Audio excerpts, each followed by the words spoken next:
Hi friends, it's Polly from Horatio Printing. In this video, I'm going to be walking you through Dream Planning Part 2, which is all about our personal growth. So this is the page that I will be walking you through, and it's all around the question, who do I want to become? 2020 is a new year, obviously, but it's also a brand new decade. It's a brand new start for us to just really make all things new with God. The word that we chose for 2020 is restoration. And that's really my hope for you, is that 2020 is a year where you can restore yourself with God, and that you can really fill your cup. Because the truth is, we can't pour into other people. We can't truly live out our purpose and our calling if we are so empty inside, and if we're not healthy and mentally, physically, emotionally, spiritually, all these things, financially. Like, when we are financially burdened, we are stressed out. We're not going to be healthy in our relationships. You know, financial burden is one of the biggest causes of divorce. And so I just really want to help you create healthy habits and healthy goals in all areas of your life so that you can truly pursue your purpose. So that's what this section is all about. Let's hop in. The first thing we're going to do in this section is we are going to assess. So this page lives right behind your bucket list. With whatever planner you have, all the content inside is the same. So this is the section we're going to go through. And the first page is our assessment page. And I've given you a lot of details here. And the question is, who do I want to become? And the truth is, we typically have a lot of big dreams. We have uphill dreams and hopes, but we have downhill habits, and that's just the nature of it. I'm not saying that to put you down or make you feel more stressed or worse about yourself. I mean, I have some downhill habits as well, for sure, okay? The reason I made this planner wasn't because I have it all together.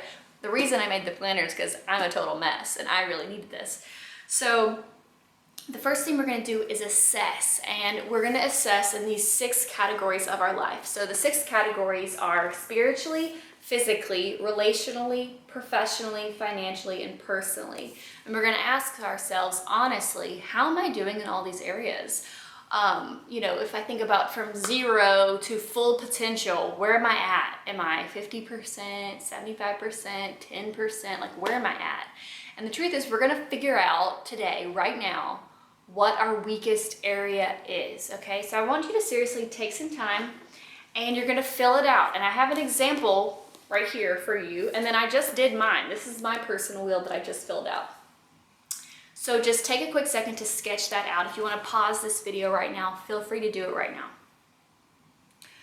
Okay, so once you have this filled out, you're going to be able to see what your weakest area is. And like I said before, this isn't a time for you to get down on yourself or feel like, oh, I'm such a failure, like my financials are doing so bad, or my physical health is so bad. This is a time for us to get excited, because the sooner you understand where we're at, the more we can figure out where we want to go and really make a great investment. And honestly, I'm proud of you. You're watching this video, you have this planner, you are committed to, you know, restoration in 2020. So honestly, like, you've already come this far, and so you're on a great track, seriously. So the next thing we're going to think about is, if you imagine this wheel was attached to your car, aka your life, how fast do you think you could go with this wheel attached to your car, right? It's going to be super bumpy. You can't go very fast. And like I said before, we really want to figure out what our weakest area is so we could fill it up so that we can go faster towards our God-given potential, okay? My purpose for you is for you to have full health, full potential this year. Sorry, one second, I'm getting a phone call. Anyways, moving right along. The next step we're going to do is we're going to dream in all directions and really declare who we want to become in the next season of life. The truth is, the habits we have in our life affect who we are becoming in the next season of life. And that's why it's so important for us to get clear about what we want and who we want to become. Because once we know who we want to become, we can take action steps to become that person. But if we don't know what we want to do or who we want to become, we're just going to drift down life and let the river and the world tell us who we're supposed to be and what we're supposed to be doing. And the next thing you know, you're going to end up on a bank, a river bank, and you're like, how did I even end up here, right? But this really helps us to kind of see the bird's eye view, see the river. Okay, let me get my paddle. Let me take this fork in the road and know where I want to go, who I want to become, and what habits will get me there. So you're going to write down, who do I want to become spiritually? Who do I want to become physically? Who do I want to become in my relationships? Who do I want to become professionally? Who do I want to become financially? And who do I want to become personally? And the personally category has to do with what lights you up inside, like what fuels the flame inside of you. You know, sometimes you're doing an activity and your light is so bright and you're so happy and you're like, oh, this really lights me up. And there's some activities that really dim you down, or people that dim you down, you know what I'm talking about? It's like, that is what I'm talking about. And for me personally, that is artistic expression. Like when I dance or I sing or I get, you know, silly, or I watch a funny movie or I do some art, like that lights me up. Being around my best friends lights me up.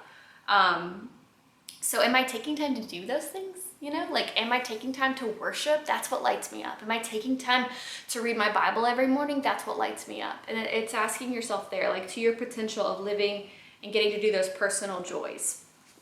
So after you have filled that out, we're going to make it real. So first was assess, and then we dream and declare. And then lastly, we say, what is one thing I can do to make time for each of these categories?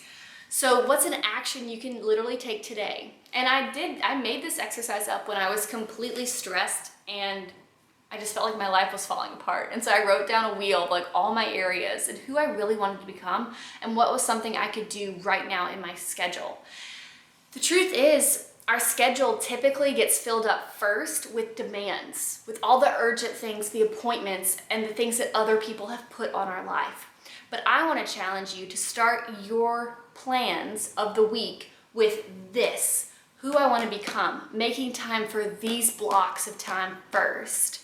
When you plan out your week, you know, adding in your time for your physical health, adding in that time for your financial check-in, adding in that time for your relationships, adding in that time for your personal lights, your fire activities, you know, like whatever these things are, these should be added first into your plans and then let everything else season it, okay? That's really my goal for you. And I wanted to encourage you around this from 1 Corinthians chapter 7. It says in verse 29, I'm reading from the Message. It says, I do want to point out, friends, that time is of the essence. There is no time to waste, so don't complicate your lives unnecessarily. Keep it simple. In marriage, grief, joy, whatever, even in the ordinary things, your daily routines of shopping and so on. Deal as sparingly as possible with the things the world thrusts on you. This world, as you see it, is on its way out. I want you to live as free of complications as possible. Isn't that beautiful? And at the end of verse 35, it says, all I want for you is to be able to develop a way of life in which you spend plenty of time together with the Master without a lot of distraction. And the beautiful thing is, once you know what's important in your life, what's in this circle, you don't have to waste your time with things that are not in the circle, because this is your personal growth plan. And there's nothing missing in here, okay? Your spiritual growth is in here, your physical, your relationship, your professional, your financial, your personal. If something isn't serving these categories, you don't have time for it, period. So that is my hope for you. And you can take it a step further by setting goals in all these categories. And we do this every season in the planner. We do next steps. And that's where you fill out your 2 to 3 goals in each category. And I really want you to start with your weakest first. That's really important. Figure out what's that number one thing I'm going to work on, because our weakest area is usually one we neglect because we don't like it. Or it's weak for a reason. So I really want to challenge you to restore and to be intentional in that specific area first, and to focus on that this week, and then focus on all the others. But like I said, it's great when you're starting out your plans for the week to go back to this wheel, remember what's important and what you're focused on in all categories. I hope this has blessed you. If you have any questions at all, do not hesitate to reach out. You can email me at hi@horatio